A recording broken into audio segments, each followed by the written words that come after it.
Are you ready for the mystery? क्या Okay, verse 20. 20वीं आयत.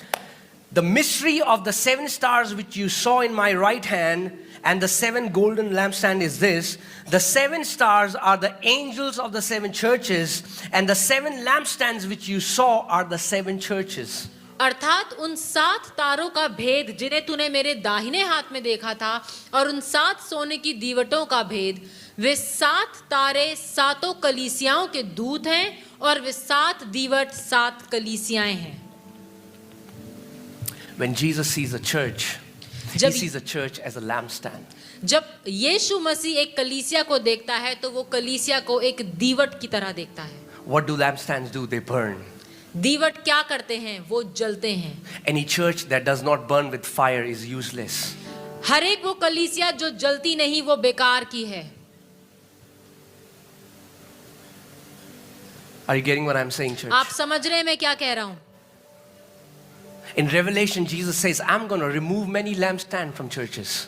प्रकाशित वाक्य में यीशु मसीह ने कहा मैं बहुत सी दीवटें हटा दूंगा.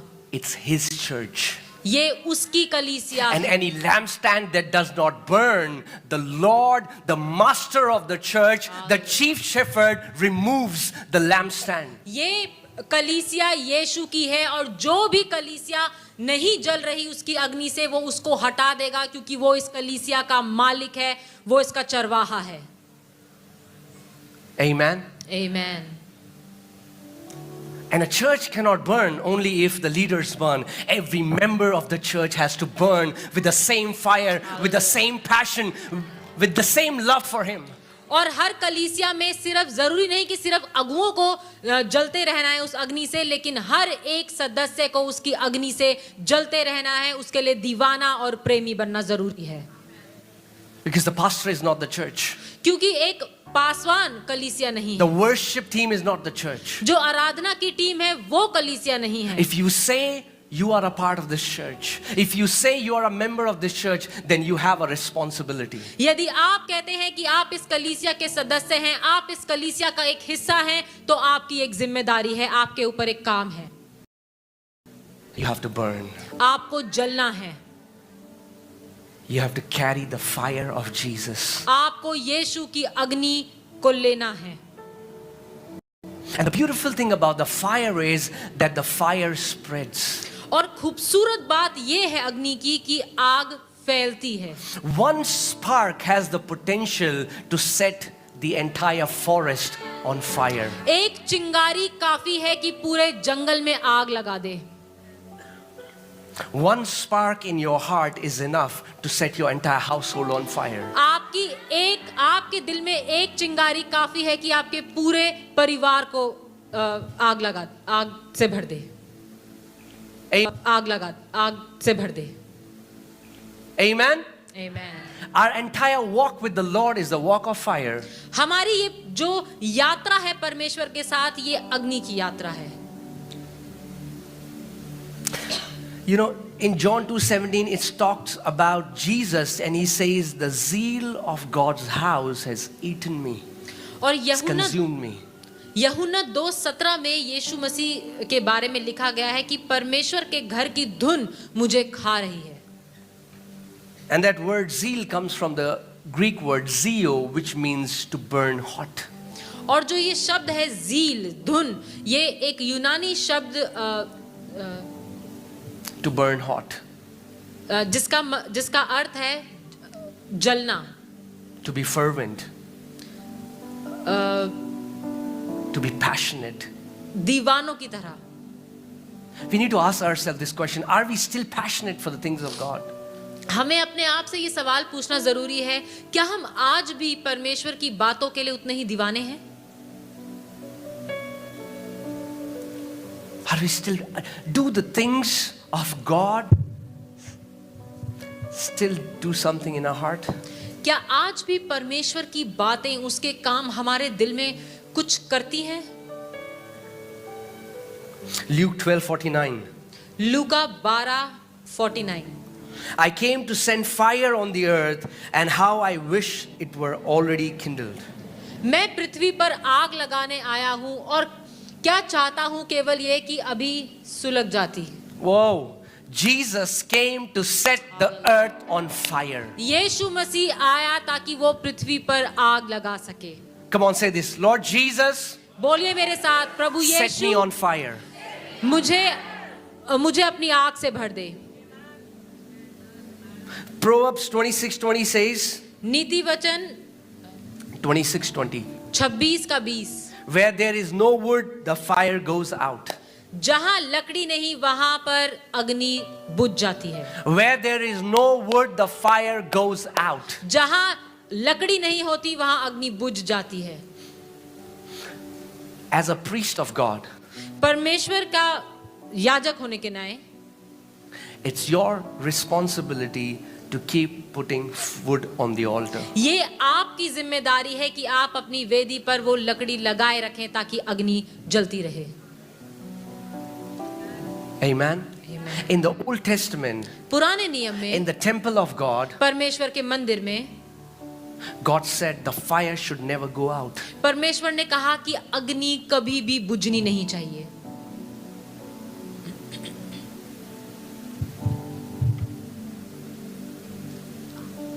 Amen.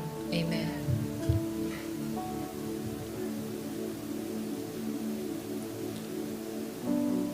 It's our responsibility. ये हमारी जिम्मेदारी है. It was the responsibility of the priest to put in the wood. पुराने नियम में ये याजक की जिम्मेदारी थी कि वो लकड़ी लगाता रहे ताकि आग न बुझे. Amen. Amen. See, the Lord is going to send His fire, परमेश्वर अपनी अग्नि को भेजेगा, but you have to keep it burning. लेकिन ये आपकी जिम्मेदारी है कि आप उसे लगातार जलाते रहें, उसे बुझने ना दें. It's every day offering your body as a living sacrifice. ये हर दिन का काम है कि हम अपने शरीरों को एक जीवता हुआ बलिदान चढ़ाएं. When you read His word, जब हम उसके वचन को पढ़ें, when you spend time in prayer, जब उसके साथ प्रार्थना में समय बिताएं, when you go and fellowship with other जब believers, आप और विश्वासियों के साथ संगति करें, what are you doing? आप क्या कर रहे हैं? You're putting wood on the fire. आप उस लकड़ी को उस आग के लिए रख रहे हैं. When you feel that the fire has started to die, जब आपको लगे कि वो अग्नि कम हो रही है, बुझती जा रही when you है, feel that you're losing the passion for the things of God, जब आपको लगे कि आप परमेश्वर की बातों के लिए उस दीवानेपन को खो रहे हैं, get back in your room अपने कमरे में वापस जाएं and say, Lord, send your fire. और बोलिए, प्रभु अपनी अग्नि को भेज. Paul tells Timothy and he says, stir up the gift of God that is in you. पौलुस तिमुथियुस को कहता है कि तेरे अंदर जो वरदान है उनको जगा. And in one translation it says, rekindle the fire that is in you. और एक अनुवाद में इस तरीके से लिखा है कि तेरे अंदर जो अग्नि है उसको फिर से जला. Amen. Amen. I don't know this message is for how many people, but I'll be so glad if only a few catch it and you will be burning ones. It's enough. मैं नहीं जानता कि आज का ये संदेश यहाँ पर कितने लोगों के लिए है, लेकिन यदि आप में से कुछ लोगों ने भी उसको पा लिया तो ये बहुत ही अद्भुत होगा. Amen. Amen. We need to burn. ये जरूरी है कि हम जलते रहें. So many people are tormented by demonic spirits for so long because they are not burning with the fire. बहुत से लोग दुष्ट आत्माओं से इतने परेशान हो गए हैं, इतने सालों से वो दुष्ट आत्मा उनको परेशान कर रही है. क्यों? क्योंकि वो परमेश्वर की अग्नि से नहीं जल रहे. The flies love to sit on a cold food. जो मक्खियां हैं वो ठंडे खाने पर बैठना पसंद करती हैं. Don't blame it on the flies. ये मक्खियों का दोष नहीं है, That's their nature. ये उनका स्वभाव है. But if your food is hot, लेकिन यदि आपका भोजन, आपका खाना गर्म है, you will not worry about flies sitting on the food. आप मक्खियां उधर नहीं आएंगी. If you are burning hot for Jesus, demons won't dare to come near you. यदि आप परमेश्वर की अग्नि से जल रहे हैं तो कोई दुष्ट आत्मा की इतनी जरूरत नहीं कि वो आपके नजदीक आए. Amen. Amen. The kingdom of darkness doesn't recognize us by the eloquence of our speech, by our degrees and by the clothes that we wear. अंधकार का राज्य हमें हमारे अच्छे बोलने से, हमारी क्या डिग्री है, हमारे पास क्या है, इससे नहीं पहचानती. The kingdom of darkness sees the people who are burning with fire and they can recognize the ones who are the burning ones. लेकिन वो लोग पहचानती हैं कि कौन है जो परमेश्वर की आग से भरे हुए लोग हैं और परमेश्वर की अग्नि में चलते हैं. Amen. So I want to share some few points about the things that kill fire in us. तो मैं आज कुछ बातें आपके साथ बांटना चाहता हूं कि वो क्या बातें हैं जो हमारे जीवन में इस अग्नि को बुझा देती हैं. And if we can really work on that, और यदि हम सच में इन बातों पर कार्य कर सकें, even on the last day, if you're on your bed and it's time to go home, you will be passionate, radical, burning ones before leaving this earth. तो अपनी आखिरी सांस में भी जब आप वापस घर जाने वाले होंगे, आप परमेश्वर के लिए एक धधकती हुई आग की तरह होंगे. The heaven would be preparing because they would say, a passionate, laid down lover of Jesus is coming home. पूरा स्वर्ग आपके लिए तैयारी करेगा क्योंकि वो जानता है कि यीशु से दीवानों की तरह प्रेम करने वाला व्यक्ति आज आ रहा है. They will not say a Christian is coming home. वो ये No. नहीं कहेंगे कि एक मसीही आज घर आ रहा है. They will say a radical, passionate, laid down lover is coming home. लेकिन वो कहेंगे एक दीवानों की तरह यीशु मसीह से प्रेम करने वाला प्रेमी आज आ रहा है. Amen. Amen. So there are things that kill the fire in us. तो कुछ बातें ऐसी हैं जो हमारे अंदर की उस अग्नि को बुझा देती हैं. First is prayerlessness. पहली है प्रार्थनाहीन जीवन. Prayer is not a religious routine. प्रार्थना कोई धार्मिक रीति रिवाज नहीं है. See, for many people, prayer is the last, it's an SOS prayer. Save my soul. कुछ लोगों के लिए प्रार्थना ऐसी है कि बस जब कुछ समझ ना आए, बिल्कुल आखिरी चीज जो है वो प्रार्थना. When they are at the end of their life, they don't know what to do, so they will send a message to 1,000 people on WhatsApp. तो जब उनको पता नहीं है कि अब क्या करना है, अब तो समस्या का कोई समाधान नहीं, तो वो हजारों लोगों को व्हाट्सएप मैसेज करेंगे. Prayer is not the last resort. Prayer should be our first response to the Father. प्रार्थना हमारे लिए सबसे आखिरी बात नहीं होनी चाहिए, लेकिन किसी भी बात में सबसे पहली चीज हमारे लिए प्रार्थना होनी चाहिए. Amen. I mean, like, if a person is in that situation, yes, you pray. SOS prayers. हाँ, यदि ऐसी कोई समस्या है तो प्रार्थना करनी चाहिए. But do we pray when we feel healthy? लेकिन क्या हम सिर्फ तभी प्रार्थना No. करते हैं? Do we pray when we are healthy? क्या हम तब प्रार्थना करते हैं जब हम बिल्कुल स्वस्थ हैं? When you don't feel any sickness? जब कोई बीमारी नहीं? When your accounts are full? जब आपके जो अकाउंट हैं, बैंक अकाउंट पूरे भरे हुए हैं? When there is no problem in your life? जब कोई दिक्कत नहीं है जीवन में? Do you pray? क्या तब आप प्रार्थना करते हैं? Because prayer is not just asking things from the Father. क्योंकि प्रार्थना करने का मतलब सिर्फ चीजें मांगना नहीं है प्रभु से. Prayer is fellowshipping with the one who loves you. प्रार्थना करने का मतलब है कि वो जो आपसे प्रेम रखता है उसके साथ आप संगति कर रहे हैं. Do you know you can pray for 8 hours and not ask a thing from God? क्या आप क्या जानते हैं कि आप 8 घंटे प्रार्थना कर सकते हैं और उस प्रार्थना में परमेश्वर से कुछ भी नहीं मांग सकते? You can spend hours in just adoration and adoring how good God is. आप घंटों प्रार्थना कर सकते हैं सिर्फ उसको निहारते हुए, उसकी उपासना और उसकी स्तुति करते हुए. You know, when we don't pray, what we are saying is, Lord, I can handle my life. आप जानते हैं जब हम प्रार्थना नहीं करते उसका मतलब ये है कि हम प्रभु को कह रहे हैं कि मैं देख लूंगा, मेरी लाइफ, मेरा जीवन है. Some great man of God said, I don't know his name, I forgot, but I was reading his book and he said, a Christian without a consistent prayer life is like a tree without roots. A tree without roots. एक परमेश्वर के एक जन, उनकी मैं किताब पढ़ रहा था, उसने कहा कि एक मसीही जो निरंतर प्रार्थना नहीं करता वो बिना जड़ का पेड़ है. You know what will happen? आप जानते हैं क्या होगा? One storm एक आंधी and you don't see them anymore. और आप फिर उन्हें दोबारा कभी नहीं देखेंगे. And I want to tell you, और मैं आपको बताना चाहता we हूँ, are living in the midst of storms. हम लोग आंधियों के बीच में रह रहे हैं.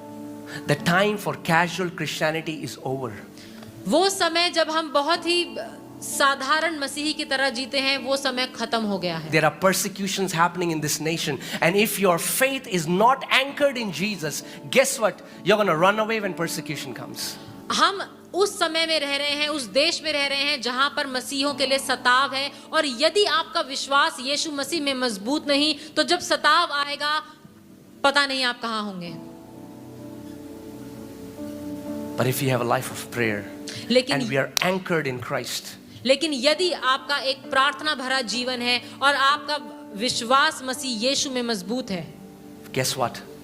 सोचिए No क्या matter what kind of storm comes, फर्क नहीं पड़ता कैसी भी आंधी क्यों ना आए, you will be rooted and grounded there, standing steadfast in the faith of the Son of God.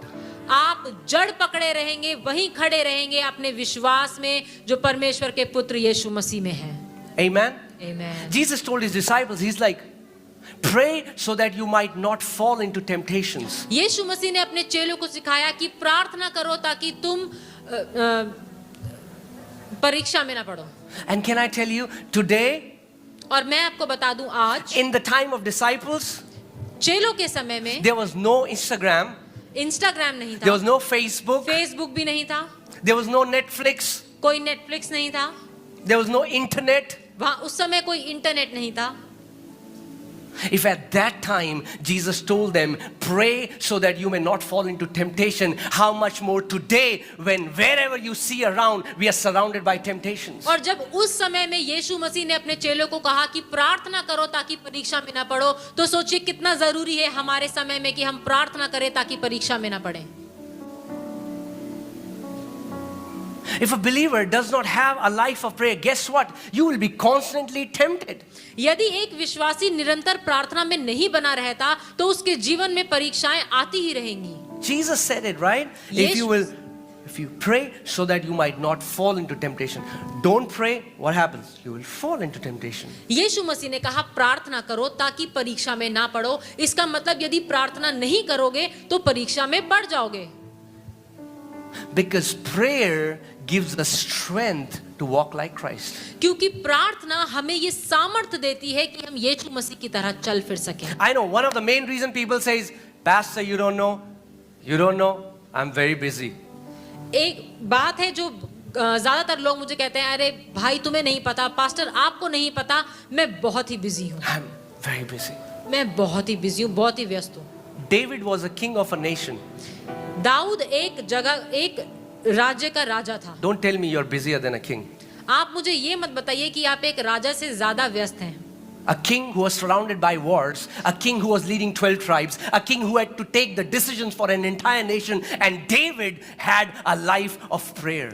एक राजा जो एक पूरे राज्य का राजा था, जिसे जो 12 गोत्रों के ऊपर राजा था, जिसे वहां जो युद्धों से घिरा रहता था, वो उसका जीवन प्रार्थना भरा जीवन था.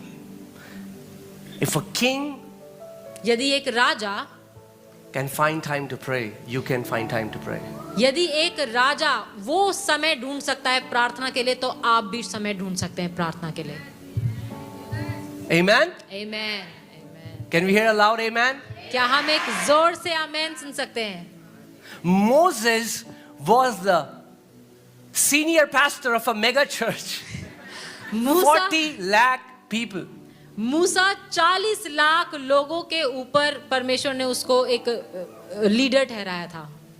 What did he do when there was crisis? क्या किया उसने जब परेशानी आई, मुसीबत आई? He fell at his face. वो अपने मुंह के बल परमेश्वर के सामने गिर गया. Because the solution is not in the world, the solution is in him. क्योंकि समस्या का समाधान दुनिया में नहीं, लेकिन परमेश्वर के पास है.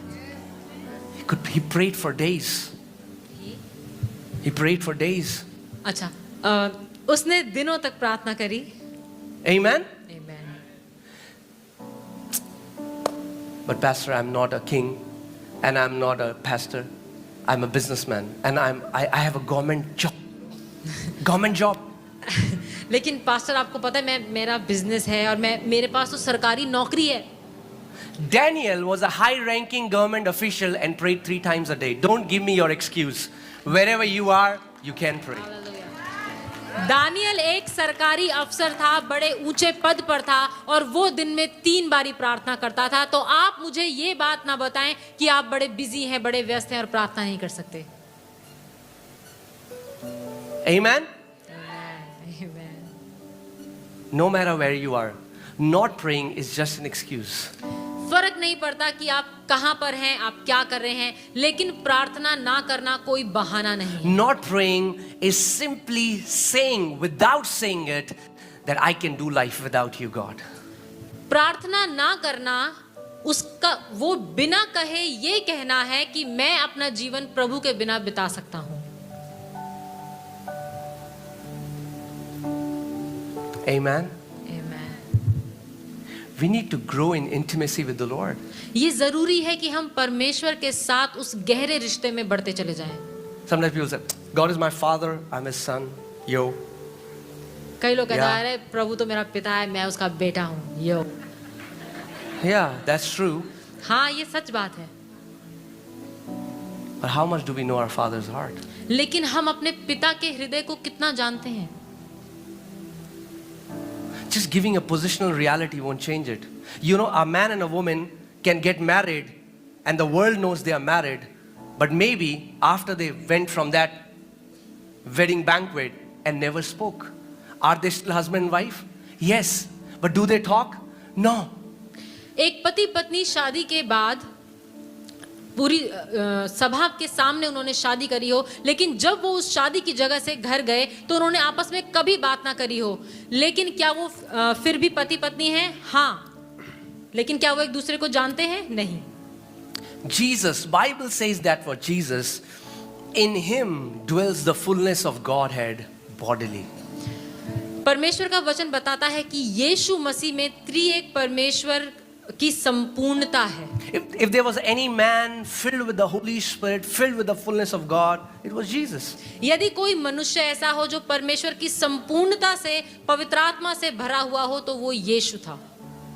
But look at his prayer life. लेकिन उसके प्रार्थना के जीवन को देखें।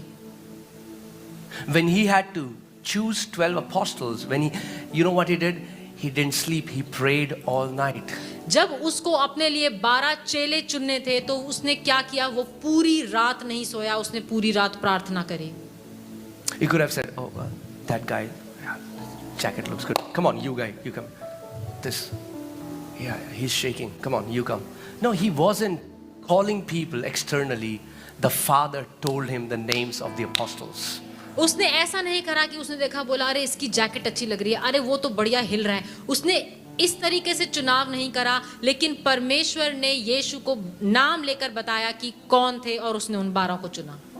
Busyness does not make us productive in the kingdom. व्यस्त रहना परमेश्वर के राज्य में हमें प्रोडक्टिव नहीं Some बनाता। people love to be busy. कुछ लोगों को बड़ा पसंद है व्यस्त रहना। Oh, I'm very busy. ओ मैं तो बड़ा व्यस्त हूँ। Don't be busy, be productive. व्यस्त मत रहो, कुछ करो, कुछ बढ़िया करो। Amen? There is no glory in being busy. Don't be so busy that you have no time for him who loves you. इतने भी व्यस्त ना हो जाएं कि आपके पास परमेश्वर के लिए समय ही ना हो। I'm telling you, I've sat with some people and they say, Pastor, you don't know, I'm very busy. I don't have time. Okay, I said, okay, tell me from the moment you wake up till the time you sleep. What do? Tell me. और कई लोग मेरे साथ बैठते हैं और कहते हैं भाई तुम्हें नहीं पता कि मैं कितना बिजी हूँ। मैं उनको कहता हूँ ठीक है, जब से सुबह से उठे हो तब से लेकर अभी तक बताओ तुमने क्या क्या किया है। And then there is like 2-3 hours. There, I said there. Do you see this? This is the time you pray. This is the time you spend time with the Lord. और फिर जब वो अपना पूरा समय बताते हैं तो मैं उन्हें बताता हूँ ये देखो इस समय में जहां तुम कुछ नहीं कर रहे थे 2 से 3 घंटे, ये वो समय है जब तुम प्रार्थना कर सकते हो। Amen? Not praying is just an excuse, and it's the attitude of our heart. प्रार्थना ना करना ये सिर्फ एक बहाना है, ये हमारे दिल की दशा को दिखाता है। A church cannot change a city until it is a praying church. एक कलीसिया पूरे राज्य को नहीं बदल सकती जब तक कि वो एक प्रार्थना भरी कलीसिया ना हो। You know, because if we'll not pray, then we'll have one prayer. You know what? Sinning and repenting and sinning and repenting and sinning and repenting. And all the time you will be in this vicious circle of repenting and repenting and repenting, जब हम प्रार्थना नहीं करते तो हमारी बस एक ही प्रार्थना होती है, हम गलती करते हैं, माफी मांगते हैं, गलती करते हैं, माफी मांगते हैं, और हम यही करते रह जाते हैं, सिर्फ माफी ही मांगते रह जाते हैं। let us become, this is my prayer, that let this church be known as a praying church. ये मेरी प्रार्थना है कि हमारी कलीसिया एक प्रार्थना करने वाली कलीसिया बने। Whenever you find time, जब कभी भी आपको समय मिले। I'm telling you the truth, sometimes in my office when I was working, I would quickly take a break, go inside the loo, washroom, shut the door and pray, sitting on the throne. और मैं आपको बता दूं, कई बार ऐसा हुआ है कि जब मैं काम करता था, नौकरी करता था, तो मैं 5 मिनट का ब्रेक लेता था, वॉशरूम जाता था और वहां मजे से बैठकर 5 मिनट प्रार्थना करता था। It's not about the location, it's about the attitude of your heart. ये इस बारे में नहीं है कि आप कहां पर प्रार्थना कर रहे हैं, लेकिन आपके हृदय के बारे में है। Amen? Amen. So come on, let's say Holy Spirit, बोलिए पवित्र आत्मा, make us a generation that prays. हमें एक ऐसी पीढ़ी बना जो प्रार्थना करे, Not as a religious duty, एक धार्मिक ड्यूटी की तरह नहीं, but passionate so that you want to spend time with your Father. लेकिन दीवानों की तरह कि प्रभु हम तेरे साथ समय बिताना चाहते हैं। Amen? Amen. And sometimes for that, I'm telling you a very practical thing. It's not a very spiritual sermon, I'm telling you a very practical thing. Sometimes for that, write down how you spend your entire day. और कई बार आप बस ये लिख सकते हैं कि आपने अपना सारा दिन कैसे बिताया, And there you will find so much of time. और वहां पर जब आप वो लिखेंगे तो आपको पता चलेगा कि आपके पास कितना सब खाली समय था। I'm not saying don't watch something, don't watch these series. What I'm saying is, man, make a deal. First, I'm going to pray 2 hours a day. When that is done, then I'll see something for half an hour. But let prayer be first. मैं आपको ये नहीं कह रहा कि आप ये series ना देखें, ये ना देखें, वो ना देखें, लेकिन मैं कह रहा हूँ कि सबसे पहले प्रार्थना को आप स्थान दीजिए। पहले बोली कि मैं 2 घंटे में प्रार्थना करूंगा, उसके बाद मैं कुछ देखूंगा। Say, Lord, I'm not busy. बोलिए प्रभु मैं व्यस्त नहीं हूँ। I pray that Holy Spirit will break this lie of our generation. मेरी ये प्रार्थना है कि पवित्र आत्मा हमारी पीढ़ी के इस झूठ को तोड़ दे कि Some people are so busy, they have traveled the world with their thumb on Instagram. कुछ लोग इतने व्यस्त हैं कि वो पूरी दुनिया घुमाए सिर्फ इंस्टाग्राम कर करके। They were very busy. और कहते हैं बहुत बहुत बिजी हैं, बहुत व्यस्त हैं। Sometimes even in sleep they'll be doing this. कई बार तो वो अपनी नींद में भी ऐसे ऐसे उनका अंगूठा चलता रहता है। I'm not busy. Say, I'm not busy. बोलिए मैं व्यस्त नहीं हूँ। I'm not busy.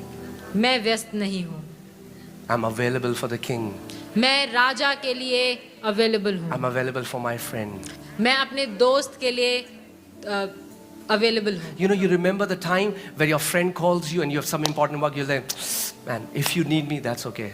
I'm going to set aside this and I'm going to give you priority. क्या कभी ऐसा हुआ है कि आपके किसी दोस्त ने आपको फोन करके बोला हो कि यार मुझे जरूरत है, मुझे काम है, आजा, और आप कुछ काम कर रहे हो और आपने कहा हो कि मैं इस काम को एक तरफ रखता हूँ और पहले तुझसे मिलने के लिए आता हूँ। And if you say, Lord, I want to do that, He will give you the grace for that. और यदि आप परमेश्वर से कहेंगे कि प्रभु मैं ऐसा करना चाहता हूँ, तो आपको वो ये अनुग्रह देगा कि आप ऐसा कर सकें। See, this walk is not, this walk does not happen with your own strength. ये जो मसीही यात्रा है ये हमारी अपनी सामर्थ्य में नहीं होती। Holy Spirit will empower you to do that. पवित्र आत्मा आपको वो सामर्थ्य देगा कि आप इस यात्रा को पूरा कर सकें। Oh man, it's almost 1 hour and I have not even finished one point. Glory! 1 घंटा होने पर है और मैंने अभी Hallelujah. पहला पॉइंट भी पूरा नहीं किया। Are you ready? आप तैयार हैं? You know, I'm just building your capacity. मैं सिर्फ आपकी जो कैपेसिटी है उसको बढ़ा रहा हूँ। Amen? Amen. Yeah. You know, that's why I love to preach in this church. You know why? इसीलिए मुझे इस कलीसिया में प्रचार करना अच्छा लगता है। You know why? जानते हैं क्यों? Nobody tells me, Pastor, 40 minutes. कोई मुझे ये नहीं बोलता, पास्टर 40 मिनट हो गए। I say, okay, but in my heart I'm saying, I don't know where to begin and where to end. मैं अपने मन में तो कहता हूँ अच्छा ठीक है, लेकिन मुझे नहीं पता मैं कहाँ शुरू करूँ कहाँ खत्म करूँ। And then they say, oh, 40 minutes, we forgot to tell you. 30 minutes is the message, and in 10 minutes you do the ministry of the Holy Spirit. और वो कहते हैं अरे हम आपको बताना भूल गए, 30 मिनट का संदेश और 10 मिनट में आप अपनी प्रार्थना और सेवकाई का जो समय है वो है। Oh, glory. Right? So come on, let's commit today that we'll become intentional to pray. आज आप इस बात का वायदा करिए कि हम समय निकालेंगे, खुद से ये निर्णय लेंगे कि हमें प्रार्थना करना है। Prayer will only happen when we'll become intentional towards it. प्रार्थना तभी होगी जब हम उसके लिए एक निर्णय लेंगे और कहेंगे हमें करनी है, हम Is there करेंगे। anybody, and you know, some guests come to your house and they say, man, wow, very nice butter chicken, how did you prepare it? You're like, मैंने नहीं prepare, हो गया बस अपने आप। फ्रिज से चिकन निकले, बन गया। क्या ऐसा कभी हुआ है कि आपके घर में कोई मेहमान आए और वो कहें कि वाह कितना बढ़िया बटर चिकन बनाया है, how did you make it, did it happen on its own? No, right? We are intentional towards it. नहीं, आप गए, आपने बनाया, आपने सब कुछ किया, तैयारी A करी। committed prayer life starts by being intentional to spend time with the Lord. जब हम इस बात का निर्णय ले लेते हैं, ये वादा कर लेते हैं कि हमें प्रार्थना करनी है भले ही कुछ भी हो जाए, तो ही प्रार्थना का जीवन संभव है। Start your day by asking grace. The Bible says His grace and mercies are new every morning. Bible बताती है कि उसकी करुणा हर दिन नई है। You don't know what challenges you'll face in the day, but in the morning you can say, Father, I ask for and receive new grace and new mercy to live this day. आप नहीं जानते कि आपके आने वाले दिन में आप कितनी चुनौतियों का सामना करेंगे, लेकिन आप हर सुबह ये कह सकते हैं कि पिता, मैं आज के लिए उस अनुग्रह को प्राप्त करता हूं जो मेरे लिए रखा है। Amen. Second thing that kills the fire of God is offense. दूसरी बात जो हमारी उस अग्नि को बुझा देती है वो है बुरा मानना। Offense will kill the fire of God.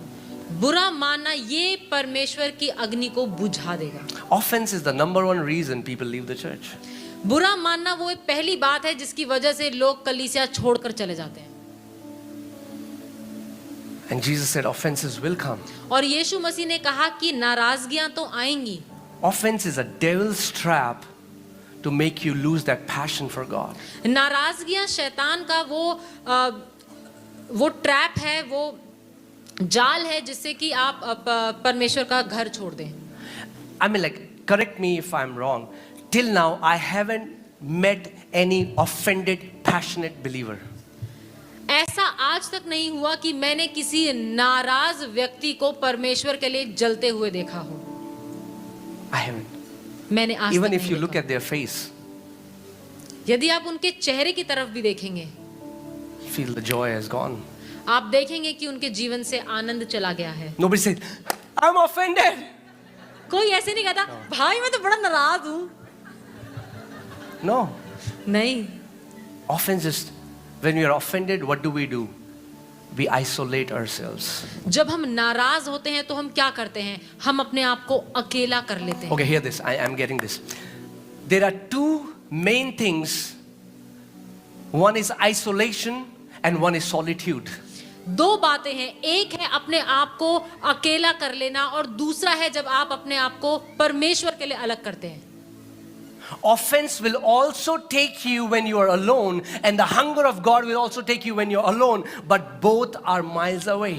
जब आप किसी से नाराज हैं तो आप अपने आप को अकेला कर लेते हैं, जब आप परमेश्वर के लिए भूखे हैं तो भी आप अपने आप को एक तरफ अकेला कर लेते हैं। दोनों में अकेलापन है लेकिन दोनों में फर्क है। And then offended people say, actually Holy Spirit told me not to go to church.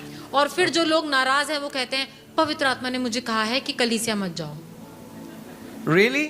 अच्छा सच में? Really? सच में? Yeah, God told me. I don't know which God, but that's not the God of the Bible. मुझे नहीं पता कौन से प्रभु ने कहा है, लेकिन बाइबल के परमेश्वर ने तो नहीं। Come on, can I speak the truth? क्या मैं सच कह सकता हूँ?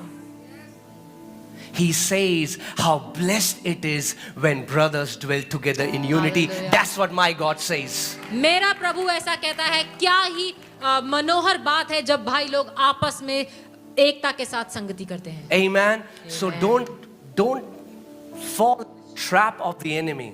आप शैतान के इस जाल में, इस झूठ में ना पड़ें। Don't allow offense to come in your heart. It will come. नाराजगियां आएंगी, लेकिन आप उन नाराजगियों को अपने You will दिल be में ना offended. लें। And can I say this? You will also offend. आप नाराज होंगे, और क्या मैं ये कह सकता हूँ, ऐसा भी होगा कि आप औरों को नाराज करेंगे। It will happen. ऐसा होगा, But guard your heart. लेकिन अपने दिल को संभाल कर Be रखें। quick to forgive. माफ करने के लिए जल्दी से माफ करें। Amen. Amen. Amen. People who are quick to forgive, Satan does not know what to do with them. वो लोग जो जल्दी से माफ कर देते हैं, शैतान जानता ही नहीं कि इनके साथ क्या करूं। I'll say it again. People who are quick to forgive, Satan doesn't know because he doesn't find any hook in them. जो लोग जल्दी से माफ कर देते हैं, शैतान को समझ नहीं आता कि मैं क्या करूं इनके जीवन में, और क्या विपत्ति लेकर के आऊं, कैसे लेकर के आऊं। Amen. So that's the second point. वो दूसरी I'll बात। quickly cover 4 because we don't have much time. Third is disappointment. तीसरा है निराशा। You know, we all have gone through some things that we never wanted should happen to us. हम सबके जीवनों में ऐसी ऐसी बातें हुई हैं जो हम नहीं चाहते थे कि कभी भी हो। Maybe a loss of a loved one. हो सकता है कि हमने अपने किसी प्रियजन को खोया हो, Somebody betrayed us. किसी ने हमें धोखा दिया हो। So many things that we get disappointed for. बहुत सी ऐसी बातें होती हैं जिनसे हमें निराशा होती है। And if you will abide and stay in that disappointment, that will kill your fire for God. लेकिन यदि आप उसी निराशा में रहें, उसी निराशा में बने रहें, उसी से घिरे रहें, तो वो आपके जीवन में परमेश्वर की अग्नि को बुझा। Because when something like that happens, you have to come back to that place where you say, Father, I don't know why, but I choose to trust in your goodness. क्योंकि जब भी कभी ऐसा हो तो जरूरी है कि आप वापस परमेश्वर की उपस्थिति में आएं और कहें, प्रभु मैं सिर्फ तेरी भलाई पर निर्भर होना चाहता हूं। There are many things I don't understand. ऐसी बहुत सी बातें हैं जो मैं नहीं समझता। I don't know why you allowed that to happen. मुझे नहीं पता कि आपने ऐसा क्यों होने दिया, Or whatever questions you have in your mind. या जो भी सवाल आपके दिमाग में है। But one thing I am sure, and one thing my life is anchored on, that my daddy is a good daddy, and only good things come from him. लेकिन एक बात है जो मैं बहुत अच्छे से जानता हूं, जिस बात पर मैं विश्वास करता हूं, जिस बात में मैं जड़ पकड़ा हुआ हूं, कि मेरा परमेश्वर एक भला परमेश्वर है और उससे कोई भी गलत बात नहीं आती। The Bible says, बाइबल कहती है, godly sorrow produces repentance, but the worldly sorrow produces death. Bible बताती है कि जो परमेश्वर की ओर से जो दुख होता है वो हमारे जीवनों में एक बदलाव को लेकर के आता है, लेकिन जो दुनिया से जो हमें दुख मिलता है उससे निराशा उत्पन्न। Okay, I'll change the way Devshi said it. Okay. So I was asking the Lord, what is a godly sorrow? मैं परमेश्वर से पूछ रहा था What is worldly sorrow? कि परमेश्वर की तरफ से जो उदासी है वो क्या है। Okay, let me say this. Any sorrow that you take to the world becomes worldly sorrow, and any sorrow that you take to God becomes a godly sorrow. It's not that God gives you sorrows. परमेश्वर आपको कोई दुख नहीं देता, लेकिन जिस भी दुख, जिस भी निराशा को आप दुनिया में लेकर जाते हैं वो दुनियावी दुख बन जाता है, और जिस भी दुख या परेशानी को आप परमेश्वर के पास लेकर जाते हैं वो परमेश्वर का दुख बन जाता है। You know, there's a pastor and his son died, young son. एक पासवान और उनका जवान बेटा, उसकी मृत्यु हो गई। We can take that sorrow to the world very easily, broadcast it on our WhatsApp messages, tell the world how unhappy we are with God, or we can go into God's presence. हम इस बात को WhatsApp पे, Instagram पे 10 लोगों के पास, news में हम लोग हम चला सकते हैं और कह सकते हैं कि प्रभु ने ये क्या किया, लेकिन हम उसी दुख को प्रभु के पास भी लेकर जा सकते हैं। And God said, I'm going to give you many sons. और परमेश्वर ने कहा कि मैं तुम्हें बहुत बहुत बेटे दे सकता हूँ। And today through this man, God has radically changed lakhs upon lakhs of people. और परमेश्वर ने इस व्यक्ति के द्वारा लाखों लाखों लोगों के जीवन को बदल दिया। But what would have happened if you would have taken that sorrow to the world? लेकिन क्या होता यदि इसी दुख को वो इस दुनिया के पास ले गए होते? We will all have disappointments in life. हम सबके जीवनों में निराशाएं आएंगी, But don't take your disappointment to the world. लेकिन अपने निराशाओं, अपने दुख को दुनिया के पास लेके ना The जाओ। world has no mercy. They are going to butcher you. They are going to butcher your hope. ये इस दुनिया के पास कोई आशा नहीं, वो आपकी आशा को मार डालेगी। But when we take it to God and say, Father, I'm sad. My heart is broken. I don't understand it. But I don't doubt your integrity. I don't doubt your goodness. I still choose to trust you. You are still my good Father. And all the days of my life, I'm going to live for you. I'm going to worship you. And I'm going to serve you. लेकिन जब आप अपने उस दुख को परमेश्वर के पास ले जाएं और बोले, प्रभु मैं दुखी हूँ, मेरा दिल टूटा है इस बात से, लेकिन मैं इस बात में जड़ पकड़े हूँ कि तू एक अच्छा और भला परमेश्वर है और तू मेरे साथ कुछ बुरा नहीं होने देगा, तो आपकी समस्या बदल जाएगी। Amen. Disappointments will happen. निराशाएं आएंगी। I don't think there is anybody who will say that I was never disappointed in life. ऐसा कभी नहीं हो सकता कि कोई व्यक्ति कहे कि मेरे जीवन में तो कोई निराशा ही नहीं है। If we can understand all the things of God, then we would not need faith and trust, right? यदि हम परमेश्वर की सब बातों को समझ जाएं, सब बातों को जान जाएं, तो हमें विश्वास की जरूरत ही नहीं।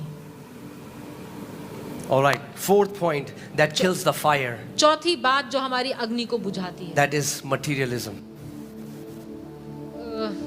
वो है सांसारिक बातें। सांसारिक प्रलोभन। वाह, एक ताली आंटी के लिए। Come on. सांसारिक प्रलोभन। वाह, hallelujah. सांसारिक प्रलोभन। See, materialism is not when you have stuff. Materialism is when the stuff has you. सांसारिक प्रलोभन का मतलब ये नहीं जब आपके पास ये सांसारिक बातें, ये सांसारिक चीजें हैं, लेकिन जब ये सांसारिक चीजों के पास आप हैं, ये आपको काबू में रखती हैं। You can get the things in the world. आप दुनिया की चीजें ले सकते हैं। How? You pursue them. हाँ, आप उनके पीछे जा सकते हैं। That becomes your life goal. आपके जीवन का उद्देश्य बन जाती है I ये want to सब be a चीजें। millionaire by 40. मैं जब तक 40 की उम्र में पहुंचूं, मैं I लखपति want a करोड़पति बनना 5-bedroom चाहता हूं। house before 35. 35 की उम्र से पहले मुझे 5 कमरों वाला So घर I'm going to चाहिए। hustle. तो मैं खूब मेहनत करूंगा। And I'm going to hustle. और I'm going मैं- to do overtime. मैं I will go crazy after every opportunity. I will change countries. I will change names. I will change my mark sheet. But I want to hustle and be successful. मैं खूब मेहनत करूंगा, गधे की तरह लगा रहूंगा, सब कुछ बदलूंगा, अपनी मार्कशीट, अपना नाम, सब कुछ बदलूंगा, जितनी अपॉर्चुनिटी मिलेगी करूंगा। लेकिन मैं बस लगा रहूंगा।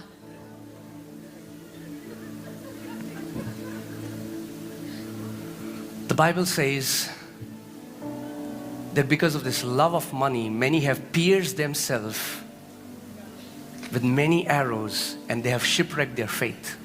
और बाइबल बताती है कि इस पैसे के प्रेम के कारण बहुत से लोगों ने अपने ऊपर ऐसे घाव ले लिए हैं कि उनका विश्वास कमजोर पड़ गया है। So by 35, I want 35 lakh.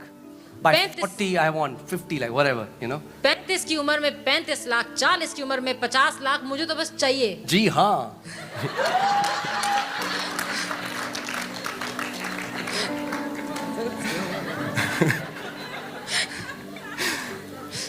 You know, we make these man-made goals and people give themselves and get consumed for what? Building what? Something that is temporary. लोग अपना पूरा जीवन व्यतीत कर देते हैं ये सब कुछ बनाने में, और क्या बनाने में? वो जो कि टेम्पररी है, कुछ समय का है। See, the Lord has no problem giving you a nice car and a nice house. परमेश्वर को कोई प्रॉब्लम नहीं है आपको एक अच्छा घर, एक अच्छी गाड़ी देने में। But first, you pursue Him. लेकिन पहले आप परमेश्वर का पीछा See, I करें। was telling you, there are two ways. You can pursue and hustle and get those things, or you can seek the kingdom and His righteousness. And Jesus said, all these things that the world is dying to get will be added. Added. You don't run after them, you run after the kingdom, and Jesus will add all these things in your life. दो बातें हैं, या तो आप अपना पूरा जीवन व्यतीत कर दें, मेहनत करते रहें, लगे रहें कि आप घर, गाड़ी, बंगला बनाएं, या फिर आप परमेश्वर के पीछे चलें, उसका पीछा करते रहें, उसको ढूंढते रहें, उसको खोजते रहें, और ये सब बातें आपके पीछे पीछे हो जाएंगी। Amen. I always say this, don't become fixed deposits from where God cannot withdraw His own money. मैं कई बार ये बात कहता हूँ और कहता हूँ कि आप वो फिक्स डिपॉजिट ना बन जाएं जहां से परमेश्वर कुछ ले नहीं सकता। When He says to give, you give. जब परमेश्वर आपको बोले दो, तो आप देने वाले बने। Amen.